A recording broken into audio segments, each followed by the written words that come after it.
Y Pakistan player ban in IPL. Indian Premier League IPL পুরো পৃথিবীর 2 number richest sport league আর ক্রিকেটের number 1 league হয়ে গিয়েছে। ফ্যান্সদের উৎসাহ অস্বাভাবিক হয়ে থাকে। আইপিএল এর সব দেশের প্লেয়ার পায় খেলে থাকে, তাই আরও দেখতে ভালো লাগে। পুরো 2 মাস খেলা হয় আইপিএল, কিন্তু এর সব কিছুর মধ্যেও হতাশ করা বিষয় হচ্ছে পাকিস্তান প্লেয়ার নাই কেন। তো আইপিএল 2009 সালে পাকিস্তান প্লেয়ার ব্যান হয়ে যায় আইপিএল থেকে। তারপর আর দেখতে পাওয়া যায়নি কোনো পাকিস্তান প্লেয়ারকে আইপিএল ম্যাচে।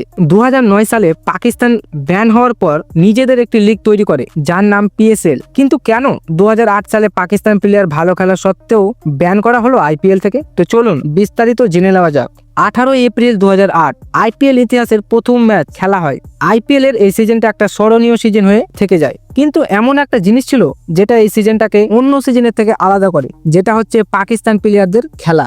2009 সালের সিজনে সব দেশেরই প্লেয়ার দেখা গিয়েছিল আইপিএল এর অপশন লিগে, কেউ কিনুক বা না কিনুক, কিন্তু এর মধ্যেও আমরা পাকিস্তানি প্লেয়ার দেখতে পাইনি। কিন্তু এমনটা নয় যে পাকিস্তানে ভালো প্লেয়ার নাই। সব ক্রিকেট ফ্যানরা বাবার আজম, ফাকার জামান, সাইন্স আফ্রিদি আইপিএল এ নিজেদের পছন্দের দলে দেখতে চায়। কিন্তু এটা যদি ক্রিকেট বোর্ড পর্যন্ত সীমিত থাকতো তাহলে হয়তো ঠিক হয়ে যেত, কিন্তু এটা পলিটিক্স থেকে নিয়ে জিওগ্রাফি, টেরোরিস্ট থেকে নিয়ে জড়িত আছে। পাকিস্তান প্লেয়ার শুধুমাত্র একটি সিজন আইপিএল খেলে, যেটি একটা নর্মাল সিজন। আইপিএল 2008 এর মধ্যে অনেক ভালো ভালো প্লেয়ার ছিল, যেমন শোয়েদ আফ্রিদি, শোয়েদ আখতার, মোহাম্মদ আসিফ, ইউনুস খান।